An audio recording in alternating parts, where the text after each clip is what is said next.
영상 읽어보자. 차차차. 채권은 정부, 지방자치단체, 특수법인 또는 주식회사와 같은 발행자가 투자자를 대상으로 자금을 조달하기 위해 미래에 일정한 이자와 원금의 지급을 약속하고 발행하는 채무증서를 말하고. 채권 우리 했지? 이해되나? 동수 이해되나? 예. 뻥치시네. 채권은 정부나 지방자치단체나 특수법인, 주식회사와 같은 발행자가 투자자를 대상으로 해서 자금을 조달하기 위해서 미래에 내가 일정한 이자를 줄게 얘들아, 몇 퍼센트 정도 줄게, 10년 후에 내가 원금을 줄게 라고 약속하고 발행하는. 그럼 내가 발행을 하면, 발행하는 채권은 사실 그냥 하나의 종이 쪼가리잖아, 그지? 종이란 말이야. 그리고 내가 채권을 발행해서 너희가 채권을 사면 너희는 내한테 돈을 주겠지. 그리고 너희는 종이를 가져가겠지. 그러니까 일종으로 내가 너희들한테 뭘 하는 거고, 돈을 빌리는 거지. 그러니까 일종의 채무 증서야. 돈을 빌렸다 하는 걸 나타내는, 증명해 주는 증서야, 문서란 말이야. 그래서 예. 채권 시장은 그러면 채권이 만들어지고 발행되고 그걸 사고 파는 시장이 있겠지, 그지? 그 시장은 이러한 채권이 거래되는 시장을 의미한단 말이야. 소비를 목적으로 하는 일반적인 상품들. 일반적인 우리들이 사고 파는 상품들은 하나의 상품 시장에서 그 상품 시장 안에서 내가 뭐 볼펜을 한 개 산다 하면 볼펜이라는 그 상품 시장에서 수요와 공급의 원리에 따라 수요와 공급의 원리에 따라 수요가 많으면 가격이 어떻게 되노? 줄어들어요. 수요가 많으면 공급이 늘어나. 그래, 공급이 그러니까 수요가 많으면 가격이 어떻게 되노? 수요가 많으면 가격이. 그러니까 살려는 사람이 많은 거야, 수요라는 거. 그러면은 더 비싸게. 그래, 비싸지겠지. 반대 경우면 가격이 줄어들겠지, 그지? 가격이 늘면 거래량은 비싼 값으로 팔면 사람들이 많이 팔려고 하겠지. 네. 많이 팔려고 하겠지. 가격이 줄어들면 파는 사람도 적게 팔려고 하겠지. 그런 식으로 수요 공급의 원리에 따라서 우리는 수요 공급의 법칙에서 그 두 개가 일치하는 거에서 가격이 결정되고 거래량이 결정된단 말이야. 근데 반해 투자 자산을 거래하는 채권 시장은 채권이라는 건 어떤 하나의 투자란 말이야, 그지?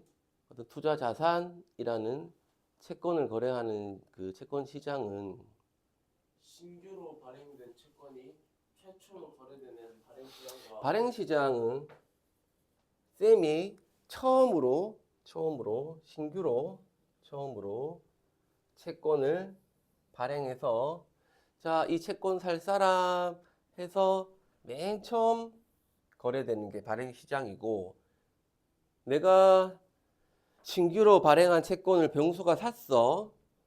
근데 병수가 산 그 채권을 10년 후에 병수가 쌤한테 가지고 오면 쌤이 1억을 줄 거야, 병수한테. 근데 중간에 한 5년쯤 지났는데 병수가 1억이 필요할 수도 있어, 그지? 그러면 그 채권을 근혁이한테 팔 수도 있어. 아니면 오늘 결석했지만 채율이나 뭐 지수한테 팔 수도 있단 말이야, 그지? 그러면 그 가격은 네가 샀는 가격으로 팔 수는 없겠지.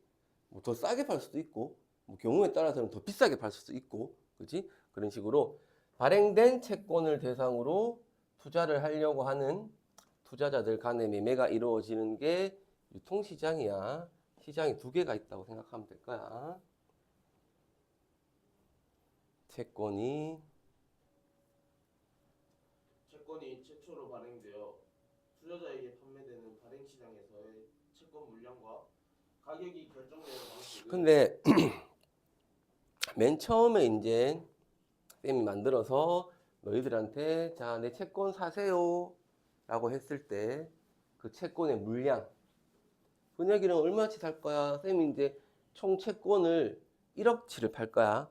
예를 들면 뭐 100만 원짜리를 100개로 나눌 수 있을 거고 1000만 원짜리를 10개로 나눌 수 있을 거고 아무튼 그런 식으로 해서 총 1억 원치 채권을 발행할 건데 근혁이는 얼마치를 살 거야?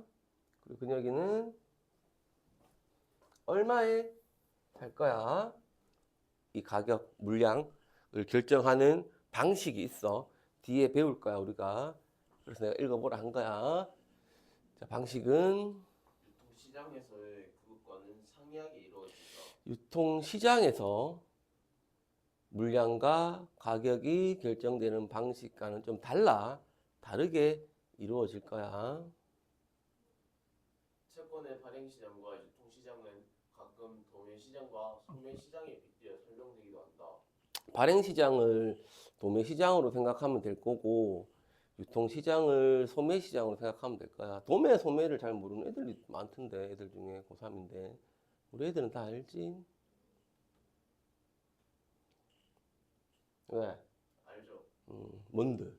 도매가 사는 거고, 도매가 파는 거고 소매가 사는 거. 둘 다 사는 거다, 이끼놈 새끼야. 그래요? 참, 지기 불러. 현혁이는 알지?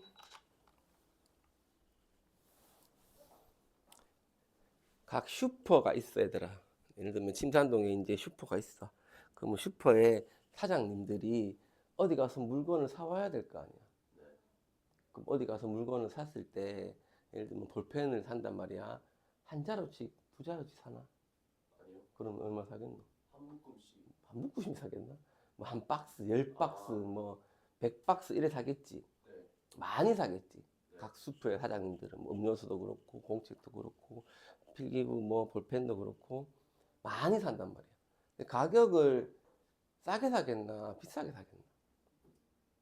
많이 사니까 좀 싸게 사겠지, 그지? 한 개 한 개의 가격을 그걸 사가지고 와서 이제 자기 슈퍼로 갖고 오겠지. 갖고 와서 이제 너희들한테 각 소비자들한테 한 개든 두 개든 뭐 10개든 이래 팔겠지, 소량으로. 그럼 자기가 사온 거보다 비싸. 좀 비싸게 팔겠지. 그래 남으니까, 그지? 그게 도매랑 소매라고 생각을 하면 돼, 얘들아. 도매 시장 가면 좀 싸. 근데 물건이 이제 많지. 코스트코 같은 데 가면 좀 싸잖아. 근데 그거 가면 어떻노? 막 묶음으로 팔잖아. 한 박스씩. 그런 거 생각하면 돼. 이처럼 이처럼 채권 시장을 발행 시장과 유통 시장으로 구분하는 것은 소수의 대형 투자자들이 발행 시장에 참가하여 소수의 대형 투자자들, 뭐 슈퍼 사장님들이 발행 시장에 참가해서, 즉 아까 얘기했던 도매 시장 같은 발행 시장에 참가해서 물량들을 살 거야, 확보할 거야. 그리고 이걸 소매 시장 같은 유통 시장에서 우리들한테, 일반 소비자들한테 볼펜 한 자루, 뭐 볼펜 두 자루 팔듯이 일반 투자자를 대상으로 거래하는 게 더 효율적이래.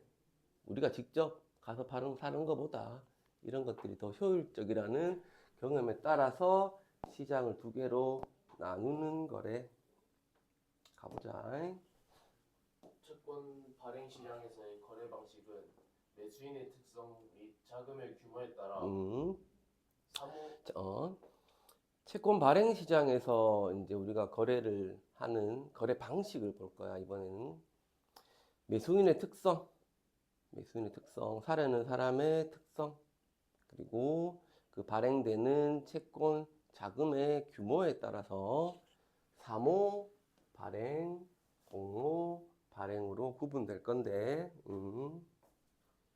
사모 발행은 발행자가 특정 투자자와의 사적인 교섭을 통해 자, 쌤이 이제 채권을 발행할 거야.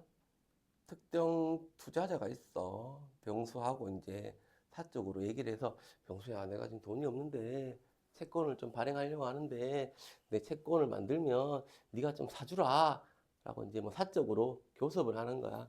그걸 통해서 채권을 매각을 하는 건데, 그러면 그건 자금이 좀 많겠나 적겠나? 적겠지. 특정한 투자자하고 내가 만나서 병수야, 그녀가 너희들이 좀 사줘 하니까 주로 소규모의 짧게 써야 되는 빨리 갚아줘야 되니까 짧게 쓰는 단기에 자금을 조달하는 경우에 활용이 될 거고, 반면 공모 발행은 공모 발행은 불특정 다수의 투자자를 대상으로 불특정의 다수의 투자자를 대상으로 할 거야. 거액이야. 자금을 조달하기 위해서 채권을 발행하는 건데, 발행자가 당초 의도한 발행 규모에 비해 자, 쌤이 이제 공모 발행을 할 건데, 의도한 발행 규모가 있어. 내가 한 100억 정도가 지금 필요해. 100억 있으면 좋겠다. 근데 내가 100억치를 의도해서 발행을 했다 해서 시장에서 100억을 다 사간다는 보장은 없잖아. 그지? 그래서 만약에 시장에서 소화되어 매출되는 규모가 적을 수가 있어. 나는 100억이 필요했는데 뭐 한 60억, 70억 정도만 사람들이 사갈 수 있지. 그러면 내가 원했던 자금 조달이 원활히 이루어지지 않을 위험이 있단 말이야. 그럼 나는 내가 하고 싶었던 어떤 뭐 투자나 어떤 뭐 개발이나 연구를 못 할 수가 있지. 그러니까 사모 발행에 비해서 공모 발행은 전문적인 지식과 경험이 요구가 되겠지. 그래서 전문적인 지식과 경험이 내가 만약에 없어, 얘들아. 그러면 나는 공부를 못할까? 그렇지는 않을 거야. 왜냐하면 전문적인 지식과 경험을 가지고 있는 어떤 중개를 해주는, 중간에서 내 대신에 팔아주는 어떤 중개 업체들이 있어. 중개 회사들. 걔들한테 좀 팔아달라고 할 수도 있을 거야. 자, 그걸 볼 거야, 이제는. 가보자, 그녀가.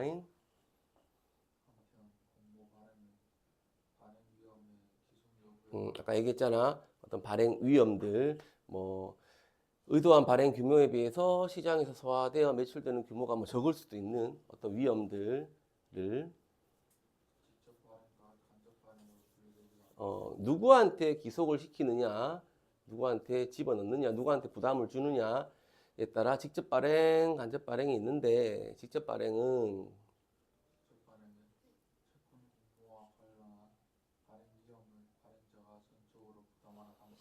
발행자가 전부 다 부담해야 돼.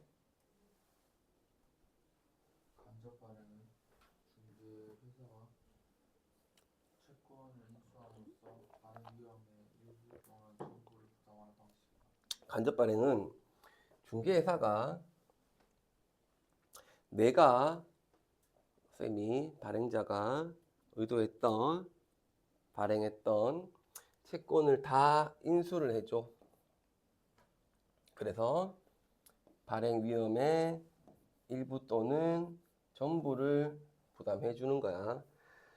내가 발행한 채권의 일부를 인수해 주거나 전부를 인수해 주는 방식으로 내가 발행하는 채권의 어떤 발행 위험을 이 중개회사들이 가져간다고 생각하면 되겠지, 그지? 자, 간접 발행은 간접 발행은 중개 회사가 발행 위험을 부담하는 정도에 따라서 총액 인수와 잔액 인수 방식으로 다시 총액을 다 중개회사가 가져가느냐, 잔액, 남은 것만 가져가느냐로 구분되는데, 총액 인수는 총액 인수는 중개 회사가 발행자와 약정한 가액 총액 인수는 중개회사가 이제, 자, 근혁이가 중개회사라 쳐보자. 쌤이 발행을 했어. 쌤하고 근혁이하고 약정을 한 가액이 있어. 가상의 어떤 액수. 가상의 액수로, 채권 발행 총액을 인수하는 음, 일반 투자자를 대상으로 이를 판매하는 것이다. 쌤이 발행한 걸 전부 다 근혁이가 인수할 거야. 그리고 근혁이는 이제 일반 투자자를 대상으로 이걸 판매할 거야. 그러니까 뭐 슈퍼 사장님이 어떤 애를 대신해서 팔아주는 거야. 예를 들면 뭐 편의점 사장님이 뭐 GS니까 GS 회사를 대신해서 물건을 갖고 와서 자기가 다 사는 거야, 물건을.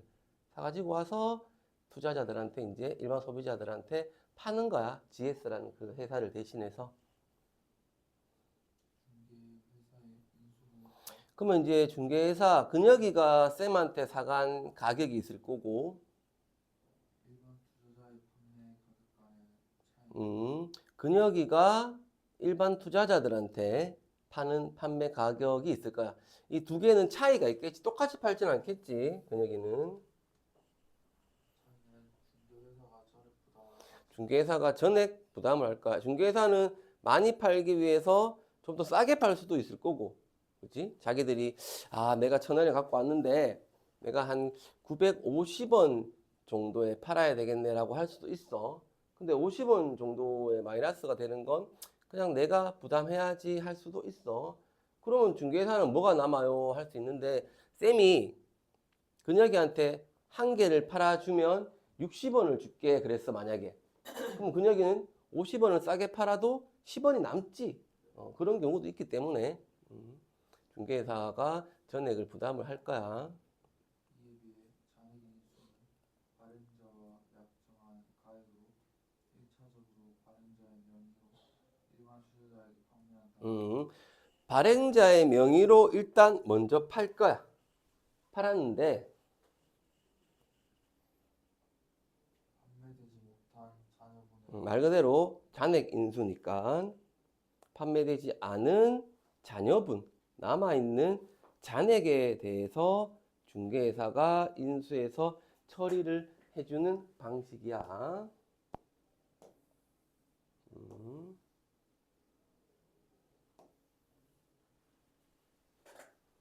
가보자. 잔액 인수의 경우 중개회사는 채권 발행 잔액을 자기 명의로 구입해야 하고 처음부터 자기가 사야 되니까 많은 자금이 필요할 뿐만 아니라 투자자들에게 판매하기까지 채권을 보유하여야 하므로 상대적으로 높은 시장 비용을 부담하는 대신 상대적으로 높은 시장 위험을 부담한단 말이야. 근데 그러므로 해서 발행자한테 잔액 인수보다 수수료를 더 많이 받을 수 있겠지, 그치? 당연한 얘기겠지. 간접 발행의 경우에 간접 발행의 경우 중개회사에 대한 수수료를 지급해야 함에도 불구하고 채권 발행자가 직접 발행보다는 간접 발행을 더 선호하는데 이는 발행 위험을 분담하는 것과 더불어 자, 간접 발행은 쌤이 근혁이라는 그 중개회사한테 수수료를 줘야 돼. 근데도 쌤이 왜 직접 발행을 안 하고 간접 발행을 하냐 하면 첫 번째, 발행 위험을 분담하는 것도 있고 더불어서 아까도 얘기했지만 중개회사가 가지고 있는 조직적인 판매망, 전문적 지식을 통해서 좀 더 많이, 좀 더 빨리 채권 판매를 할 수 있기 때문이야. 민간이 발행하는 쌤이 발행하는 채권에는 채무 불이행과 같은 신용 위험이 있단 말이야. 쌤이 채권을 발행했어. 병수야 사 그랬는데 병수가 쌤은 잘 몰라. 그러면 병수는 내가 쌤을 어떻게 믿고 사요? 쌤이 죽을 수도 있고요. 쌤이 외국으로 도망갈 수도 있고요. 나중에 10년 후에 1억을 준다는데 1억을 안 줄 수도 있잖아. 그럼 1억 날리는 거야. 이자를 준다 해놓고 이자를 안 줄 수도 있잖아. 즉 채무를 불이행할 수도 있단 말이야. 발행자가. 따라서 채권 발행자에 대한 정보가 부족한 경우에는 투자자는 투자를 하는 병수는 발행자보다 쌤보다 신용 있는 중개회사를 쌤이 수수료를 주는 근혁이를 더 신뢰하고 투자를 결정한단 말이야. 그래서 쌤은 중개 수수료를 지급하더라도 간접 발행을 선택해서 중개회사한테 맡기는 거야. 뭐 이건 상식적인 얘기겠지, 그죠? 자, 채권 유통시장은 즉 거래가 이루어지는 잠깐만. 채권 유통시장은 우리가 지금까지 발행시장 뭐 이런 얘기를 했고, 유통시장은 먼저 너희가 샀던 신규로 발행이 됐던 걸 지금 채권을 샀지. 그 샀던 채권에 대해서 거래를 하는 거야. 그지? 유통시장은. 이루어지는 장소에 따라서 장내, 장외 시장으로 구분을 할 거야. 장내 시장은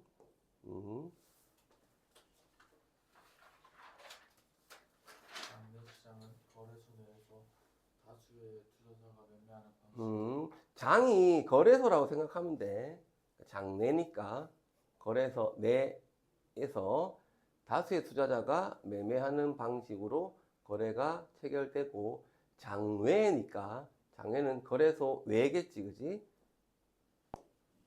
장외 시장에서는 거래소 밖에서 인터넷 메신저 등을 이용하여 가격 탐색 후 증권회사의 중개를 통한 양정한 매매가 체결되는 방식으로 거래가 형성된다.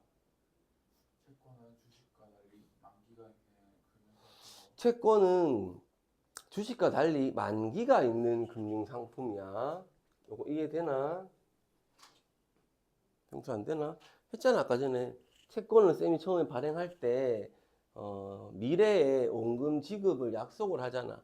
그럼 미래가 언제겠노? 예를 들면 10년. 예를 들면 쌤이 이 채권의 만기는 10년이야. 10년 후에 병수가 이 채권을 가지고 오면 쌤이 1억을 줄게 한단 말이야.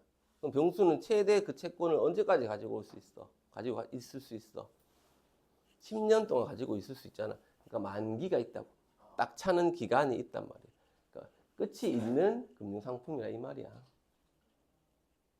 비록 발행자와 동일하더라도 금융금리 표면 금리가 있어. 우리 이번에 명목, 실질 뭐 했지만 명목 이자율 같은 게 표면 금리라 생각하면 돼. 채권에 있는 표면적으로 나와 있는 금리.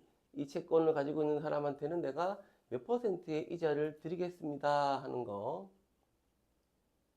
만기 상환을 아까 얘기한 것처럼 뭐 10년 후에, 20년 후에 이자 지급 이자를 뭐 매달 드리겠습니다. 1년마다 드리겠습니다 하는 것들이 있단 말이야. 두 개의 채권이 있다고 쳐보자. 얘도 1억짜리고 얘도 1억짜리인데 얘는 금리가 1%고 얘는 2%야.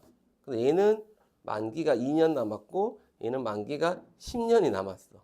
그럼 얘는 이자를 2% 받지만 받을 수 있는 게 2년밖에 안 남았어. 얘는 1%지만 10년 남았어. 그럼 두 개의 채권은 똑같이 1억짜리고 1억짜리지만 이 채권의 가치는 다르지. 이해돼? 그럼 사람들이 이 채권을 사갈 때 다른 가격으로 사가겠지. 이 채권을 10년 후에 내한테 갖고 왔을 때 너희가 1억을 받을 수 있다 해서 이 채권의 가격이 1억은 아니야. 현금하고 달라. 얘는. 이해됐어? 1억을 넘을 수도 있고 낮을 수도 있고 그 상황에 따라. 이자 지급 방식에 따라 종목이 다양하므로 표준화가 어려워 장외보다는 주로 장외 시장에서 거래되는 것이 자, 채권 가격이 결정되는 방식을 볼 거야. 자, 이걸 잘 봐야 돼 우리가. 가보자, 병수야. 채권 가격이 결정되는 방식 역시 발행 시장과 유통 시장은 상이한 구조를 가지고 있다. 시장 수급에 따라 가격이 결정되는 유통 시장과는 달리 발행 시장에서의 채권 가격은 경매 방식으로 결정되는 경우가 일반적이다. 시장 수급에 따라 가격이 결정되겠지. 유통시장은. 유통시장은 벌써 나와 있는 채권을 투자자들이 내가 살게 해서 뭐 수요가 많으면 비싸질 거고 수요가 없으면 뭐 싸질 거고 수요 공급에 따라서 유통시장에 드는 가격이 결정되겠지. 시장 수급에 따라. 즉 수요와 공급에 따라서 수요와 공급에 따라서. 근데 발행시장에서의 채권 가격은 경매 방식으로 결정이 될 거야. 경매 방식은 다 알지, 얘들아? 경매 방식. 자, 이 상품은 이러이러한 상품입니다. 여러분, 설명 다 하고 나서 이제 자, 1,000원부터 시작합니다. 네, 병수 1,200원. 근혁이 1,500원. 채울이 2,000원. 더 없어요. 지수 3,000원. 더 없어요. 땅땅땅. 지수 낙찰 이런 거잖아. 경매 뭐 한 봤지 TV에서 그런 것들. 근데 조금 달라. 우리가 아는 일반적인 경매하고는 조금 달라. 아무튼 그런 식으로 경매하는데 우리가 아는 경매랑은 조금 달라. 가보자. 채권 경매에 참여한 투자자들은 자, 채권 경매에 참여하는 투자자들은 일반적으로 경매를 할 때 우리는 높은 가격을 부른단 말이야. 그치? 높은 가격을. 근데 채권 경매에 참여하는 투자자들은 되도록 낮은 가격에 채권을 매입하고 싶어 한단 말이야. 그치? 그래서 자신의 수익을 극대화하고자 한단 말이야. 그치? 가보자. 경매에 참여하는 것을 응찰 또는 입찰이라고 하는데 이 경우 입찰 조건으로 자, 입찰을 하려면 너희가 경매할 때 손 딱 들고 얼마요? 얼마요? 하는 것처럼 1,100원요? 1,200원요? 하는 것처럼 입찰을 하려면 입찰에 대한 금리, 입찰을 할 금액을 제시할 거야. 저요, 지금 나온 게 예를 들면 뭐 한 1억이 나왔다. 채권이. 저 금액을요, 뭐 2천만 원치, 저요 1,000만 원치, 저요 5천만 원치 살 거예요. 라고 적어낼 거야. 근데 그 금액을요, 얼마의 금리로 살 거예요? 이 채권에 대해서 얼마의 금리로 살 거예요? 라고 할 거야. 금리가 곧 이자율이야. 그치? 그러면 그 금리로 정해지면 그 금리로 정해진 채권을 너희가 사가면 거기에 대한 이자는 누가 주노? 발행자인 내가 주겠지, 쌤이. 그럼 나는 너희들 중에 금리를 어떻게 써낸 애한테 팔고 싶겠노, 나는? 금리를 써낼 거야, 너희가. 어떻게 써낸 애한테 팔고 싶겠노? 나는. 생각을 해봐. 너희가 예를 들면 나는 3천만 원치 주세요, 5천만 원 주세요 라는 금액을 써낼 거야. 거기에 대해서 금리를 정해서 낼 거야. 나는 이 정도 가격이면은 보자, 이 정도 이자를 주는 게 뭐 1년에 한 번 준다, 6개월에 한 번 준다, 뭐 조건이 있겠지. 그리고 상환일이 한 10년쯤 된다. 그러면 적어도 나는 한 5%의 금리는 받고 싶어요. 나는 뭐 한 10%는 받고 싶어요. 라고 써낼 거란 말이야, 너희가. 그러면 너희가 이걸 사가면 그 정해진 금리만큼 이자를 누가 줘? 그 금리를 너희가 사갔다고, 이 채권을. 그럼 거기에 책정되어 있는 금리만큼, 이자만큼, 이자를 너희들한테 줘야 될 거 아니야, 누군가가. 누가 주냐고. 그럼 쌤이 줄 거 아니야, 발행자가. 그럼 발행자는 어떤 애한테 이거를 팔고 싶겠냐고. 금리를 낮게 쓰는 애한테 팔고 싶겠지. 낮게 쓰는 애한테. 그러니까 일반적인 경매는 높이 부르는 애가 낙찰이 되잖아. 근데 채권은 금리를 낮게 적은 애가 낙찰이 되는 거야. 이해됐어? 나는 낮게 적은 애한테 팔 거란 말이야. 그럼 투자자들은 생각을 하겠지. 나는 이 채권이 마음에 들어. 그럼 최대한 어떻게 할 거야? 금리를 낮게 써낼 거야. 근데 낮게 쓴다고 너무 낮게 쓰면 어떻게 돼? 내한테 이익이 없어. 그럼 어느 정도는 또 좀 높게 써야 되잖아. 근데 사람들이 이렇게 왔어. 투자자들이 이렇게 모였어, 지금 막. 그럼 서로 간에 막 정보를 주고받고 하겠지. 병수랑 근육이 친해. 야, 니 얼마 쓸 건데? 나? 한 5 정도, 5%? 그럼 병수는, 그러면 나는 4.99999 써야지. 뭐 이럴 거 아니야, 예를 들면. 그러면 근혁이는 5라고 얘기해 놓고 병수가 4.999 쓸 거라고 예상을 하고 지는 4.99998 쓸 수도 있잖아. 머리 싸움을 하는 거지, 사람들이. 그러면서 점점 낮아지겠지. 이 채권이 굉장히 조건이 좋으면 금리는 점점 낮아질 수 있을 거고, 사람들이 이 채권의 매력을 못 느끼고 별로 사람들이 가지고 싶은 사람이 없으면 금리는 높아지겠고. 이해되는 말인지? 근데 금리를 아까 얘기한 것처럼 너희가 어떤 놈은 4.9999999 쓰고 어떤 놈은 4.9999998 쓰고 어떤 놈은 4.87543219 이랬어. 그럼 안 될 거 아니야. 그럼 뭘 정해줘야 되겠어, 내가 너희들한테. 그렇지. 쓸 수 있는 이 범위를 정해줘야 되겠지. 야, 1단위로 써. 1% 단위로. 아니면 2% 단위로 써. 아니면 5% 간격으로 써. 그러면 최소가 5, 그 다음이 10, 뭐 15, 20, 혹은 반대로, 역으로 뭐 0.1로 써. 5부터 시작해서 예를 들면 뭐 4.09, 4.08, 4.07 뭐 이런 식으로 쓸 수도 있겠지. 그런 식으로 정해놔야 되겠지. 뭔가를. 그걸 정할 거야 이제 아무튼. 그래서 입찰 금리와 입찰 금액을 제시할 건데 입찰 금리를 투자자가 자의적으로 결정하는 것이 아니라 정해진 금리 호가 단위에 따라 제시하여야 한다. 정해져 있는 금리의 호가 단위가 있어. 부를 수 있는 단위라는 거야. 가격을 부를 수 있는 단위, 호가 단위라 해.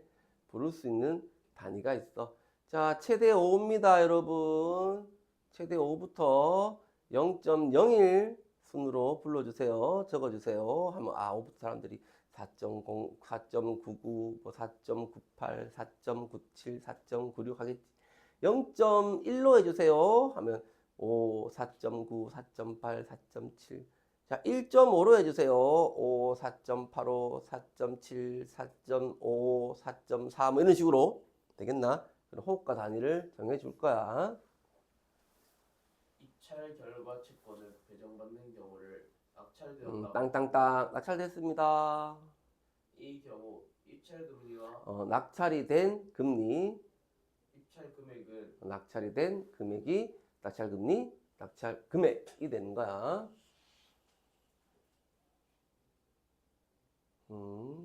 금리와 채권 가격은 역의 관계를 가지고 금리랑 채권 가격은 역의 관계를 가지는데 채권 발행자는 되도록 낮은 금리를 제시한 투자자에게 채권 물량을 우선적으로 배정합니다.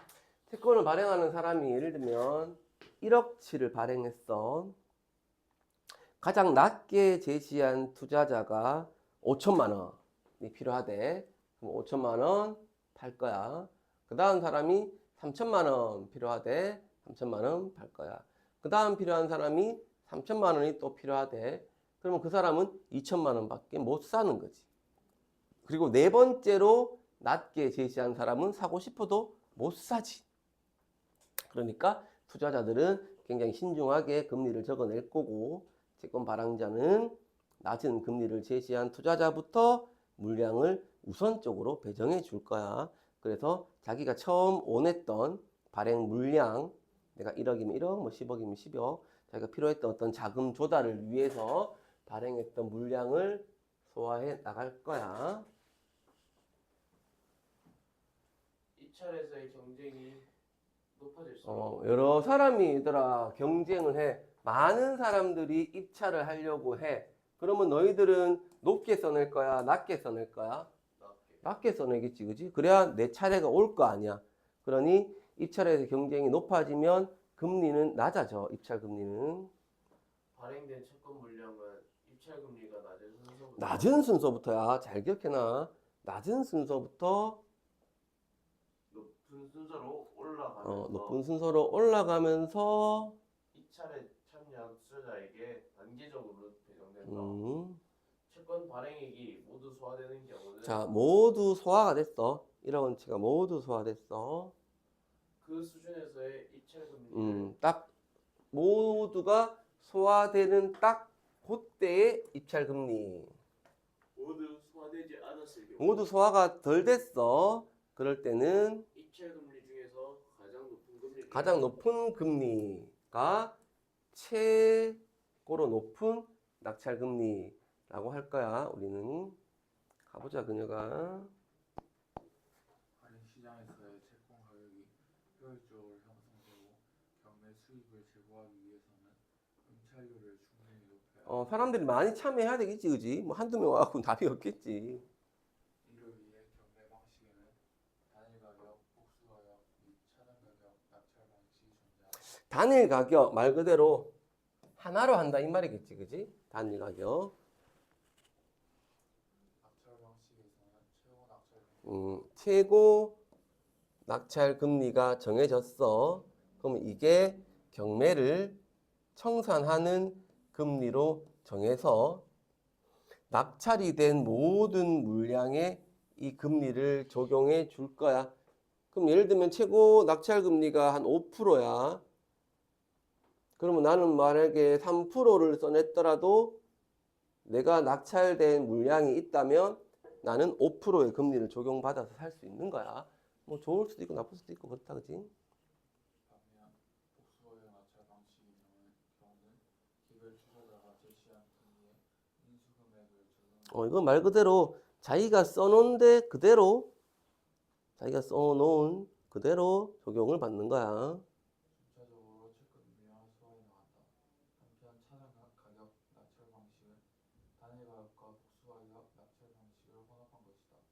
여기서는 먼저 단일 가격 낙찰 방식의 낙찰의 방식대로 최고 낙찰 금리를 결정한 후 그 이하의 응찰 금리를 일정 간격으로 그룹하고 각 그룹 내에서의 최고 금리를 그룹 내 모든 인수 금액에 동일하게 적용되는 그룹별로는 상이한 금리를 적용하는 방식이다. 이해되지, 병수야? 예. 내 하면 안 되는데? 진짜 돼? 근데 왜 이해요? 이게 중요해. 천천히 읽어야 돼. 여기서 자 먼저 단일 가격 낙찰의 방식대로 잘 읽어봐. 최고 낙찰 금리를 정할 거야 우리가 5%. 그럼 그 이하의 사람들이 써낸 응찰한 금리들이 있을 거야. 근데 응찰한 그 금리는 호가 단위에 따라서 예를 들면 최고 낙찰 금리가 5라 치자. 근데 호가 단위가 만약에 0.5라 치자. 그럼 응찰한 금리들은 일단은 그 이하의 응찰 금리니까 얘보다는 무조건 낮다는 얘기니까 낮아도 0.5의 간격으로 낮겠지. 그럼 어떤 애들이 있겠어? 5, 4.95, 4.9, 4.85, 4.8, 4.75, 4.7 뭐 이렇게 쭉쭉쭉쭉 있겠지. 걔들을 일정한 간격으로 그룹으로 만들 거야. 근데 이 일정한 간격이 뭔지는 잘 모르겠어. 우리는 일단 그럼 이 그룹이 A그룹, B그룹, C그룹이 생기겠지. 그러면 각 그룹 안에서 이 A, B, C 그룹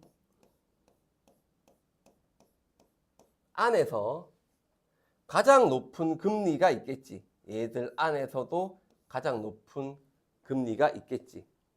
그걸 이 그룹 전체의 금리로 정해준대.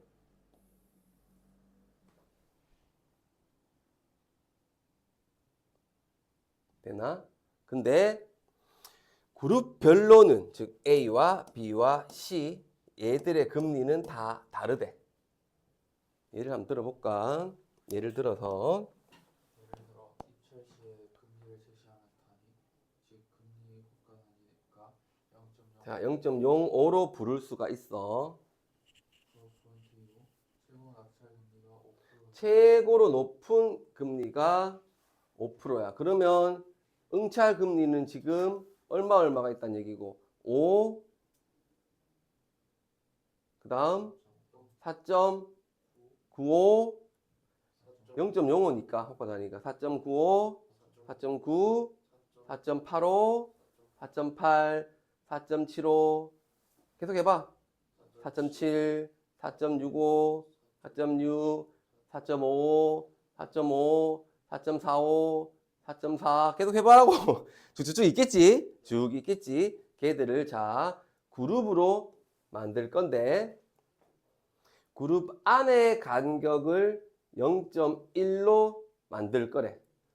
그러면 최고 낙찰 금리가 5였으니까 5부터 4.95, 4.90이 하나의 그룹인 A 그룹이 만들어지겠지. 이 그룹 안에서 간격이 0.1포인트여야 되니까. 그리고 호가 단위가 0.05니까 이 A 그룹 안에 들어올 수 있는 애들은 5, 4.95, 4.90 이 세 개의 케이스밖에는 없겠지. 이해되나? 그러면 또 B 그룹은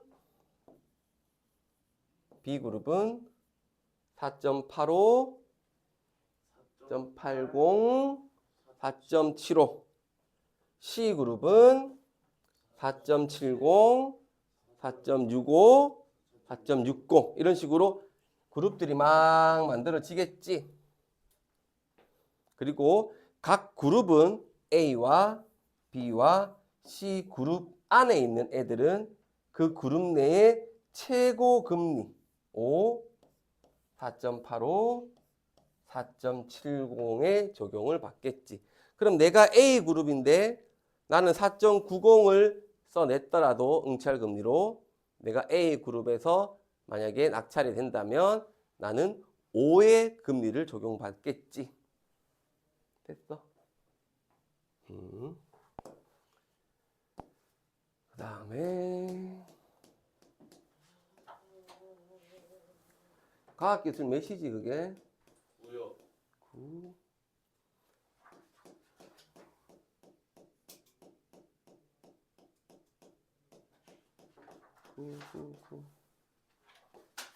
수능에 나왔던 건데. 아, 네, 8이요, 8. 8. 얘는 쉽다. 4분위 수학은 이거 보자, 병수야. 빨리 갔다 오쇼. 아따, 데이터가 생산되고 있다. 이렇게 생산된 데이터를 잘 수집하여 분석하면 세상을 이해하는 유용한 지식과 통찰력을 얻을 수 있다. 그렇지, 당연하지. 그렇지만 데이터 분석자가 데이터 분석 과정에 들어가기 전에 정제되지 않은 데이터를 잘 처리해주지 않으면 제대로 된 분석 결과를 얻을 수 없다. 자, 특히 데이터의 이상치, 결측치, 이상한 놈, 결측치, 뭐고 생각이 안 나노. 뭐고 결측치가 뭐고? 결정하는 수집이 안 된 거, 측정이 안 된 거, 측정이 안 된 결측치가 나오면 데이터 분석은 오류에 빠뜨릴 수가 있단 말이야. 그래서 데이터를 처리하기 전에 잘 처리를 해줘야 돼, 우리가. 이상치는 정상적인 범위 밖에 있는 값으로 이상한 놈이야.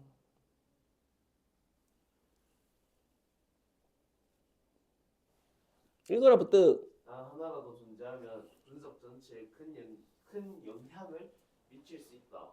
가령 하나의 이상치가 데이터 평균을 크게 바꿔놓을 수 있다. 이상치는 데이터를 수집하는 과정에 오류가 있어서 발생한 거야 라고 우리는 간주할 거야, 생각할 거야. 그래서 우리는 없애야 돼.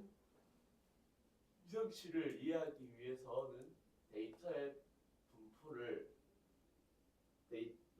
데이터의 분포를 가늠하는데 이용한 4분위 이수에 대해 알 필요가 있다. 어떤 하나의 속성에 대하여 알려진 데이터 값들을 일렬로 작은 값부터 큰 값의 순서로 나열했을 때 일렬로 작은 값부터 큰 값의 순서로 나열을 할 거야, 우리는. 그래서 50% 위치에 있는 게 중앙값이야. 50% 위치에 있는 거.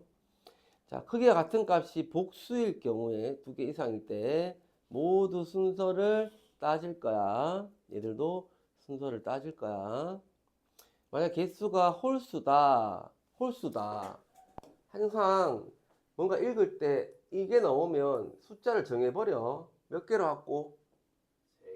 3개, 3개? 아이씨, 좀 키우자. 3개야. 7개. 7개. 1, 2, 3, 4, 5, 6, 7. 면 센 순위와 앞에서 아, 홀수 센 순위가 아니고 홀수이면 앞에서 센 순위와 앞에서 센 순위 하나, 둘, 셋. 잠깐요. 뒤에서 센 순위가 뒤에서 센 순위 하나, 둘, 셋. 순위가 같은 값이 같은 정합값이다. 값 임마겠지. 넷. 임마. 하나, 둘, 셋, 넷. 하나, 둘, 셋, 넷. 임마. 중앙값.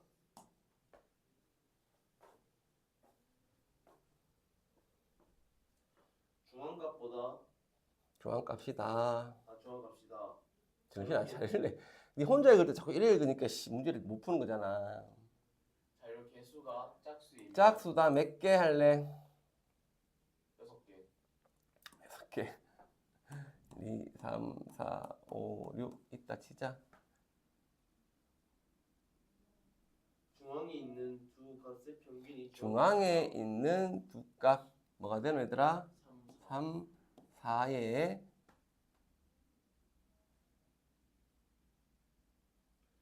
중앙값을 두 값을까지 했다. 중앙에 있는 두 값 3, 4의 중앙에 있는 두 값의 평균이 평균이 즉 이 두 개를 더해서 나누기 2한 거. 이 두 개를 더해서 나누기 2한 거. 그게 뭐? 중앙값이다. 중앙값이래. 중앙값을 제2, 4분위수라고 한다. 중앙값을 제 2, 4분위수라고 하고 중앙값보다 작은 값들의 중앙값. 중앙값보다 작은 값들의 중앙값. 제 1, 4분위수. 중앙값보다 큰 값들의 중앙값이 제 3, 4분위수라고 하면 돼. 어렵지 않다잉. 자, 한번 보자. 그녀기 보자. 4분위수를 활용하여 이상치를 시각적으로 살펴보기 쉽게 해주는 것이 상자 수형 도표. 그림 1 보자. 209개, 0부터 208. 기업의 시의 연봉, 매출, 수익, 업종을 보여주는 표의 일부인데 표의 가장 왼쪽 열 세로로 쭉 보자. 개별 기업의 데이터를 나타내는 행, 오른쪽 가로로 봤을 때 고유 번호가 인덱스. 이 표에서는 0번 행부터 1년 번호가 0부터 208까지 있고 그림 1에서 열 이름이 로인 열의 데이터 값을 모두 선택할 거야. 우리가 0부터 208까지 이렇게 다 선택을 할 거야. 선택하여 상자 수형 도표를 그린 것이 그림. 그림이가 상자 수렴 도표. 상자 수렴 도표의 핵심은 직사각형 요 상자. 연마가 제일 중요한 거야. 연마. 상자의 윗면이 제3, 4분위수, 아랫면이 제1, 4분위수. 상자 안에 가로 제2, 4분위수 중앙값. 그림 위에서 3, 4분위수 20, 제1, 4분위수 12.4, 중앙값은 15.5. 이상치를 판단하는 절대적인 기준을 존재하지 않는. 이상치의 절대적 기준은 사실 없지만 우리가 일반적으로 일반적으로 IQR을 이용하는데 IQR은 인텔 뭐 이때 아무튼 다 알잖아. 이 정도는 뭐 레인지 뭐 알잖아. 그래. 자, 그랬어. 자, 3, 4분위수하고 1, 4분위 차이, 즉 상자 수렴 도표에서 상자 높이를 의미한대. 그러므로 로열의 IQR은 20에서 12.4를 빼면 되지, 그지? 인마를 빼면 돼. IQR을 우리가 구할 거야. 일단 이상치라는 건 쌤이 할게. 허용이 되는 최대로 높은 값. 허용이 되는 최대로 높은 값. 이 허용 상한값까지는 상관이 없지. 허용이 되니까. 근데 임마보다 크면 이상한 놈이겠지. 마찬가지로 허용이 되는 낮은 값, 최대로 이 낮은 하한가까지는 괜찮은데 이거보다 작으면 이상한 놈이겠지. 그지? 허용 상한가보다 크고 허용 하한가보다 작으면 이상한 놈이겠지. 그럼 우리는 허용 상한값과 허용 하한값을 구하면 이상치를 알 수 있겠지. 허용 상한값은 IQR 7.6에다가 1.5를 곱할 거야. 그걸 3, 4분위수 20에 더하면 돼. 해봐. 7.6 곱하기 1.5 더하기 20. 허용 하한값은 IQR에 똑같이 7.6에다가 1.5를 곱할 거야. 그걸 1, 4분위에서 빼야 돼. 그러면 12.4에서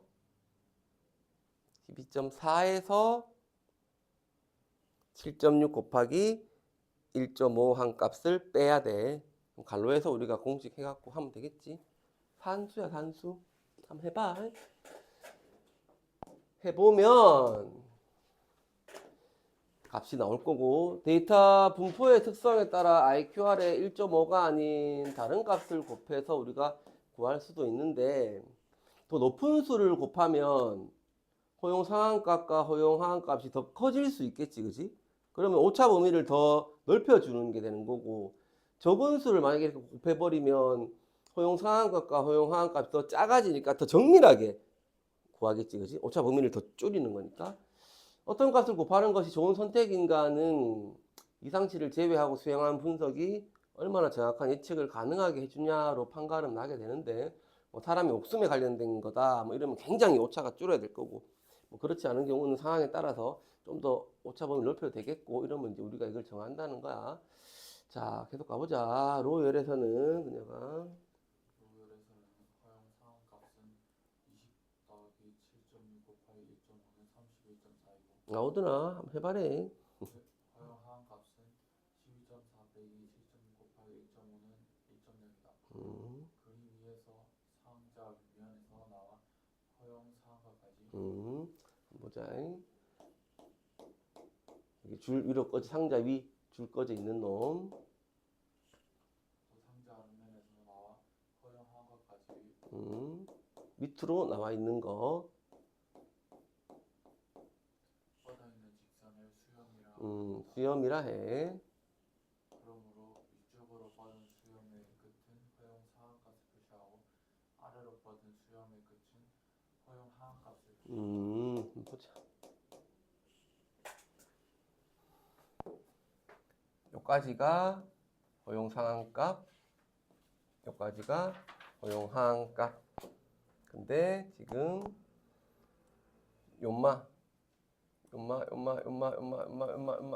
요마들은 이상한 놈들이지, 그지? 그럼 얘들이 이상치가 되겠네, 그자? 가보자, 병수야.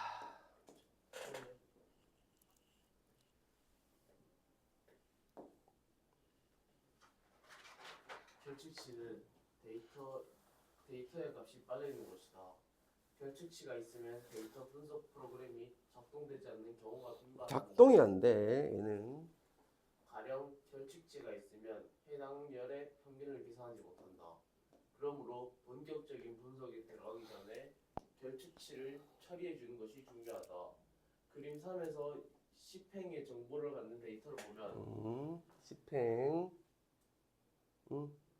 셀러리 열의 2개, 세일즈 열의 2개, 로 열의 1개의 데이터 값이 난으로 표시되어 있다. 이마.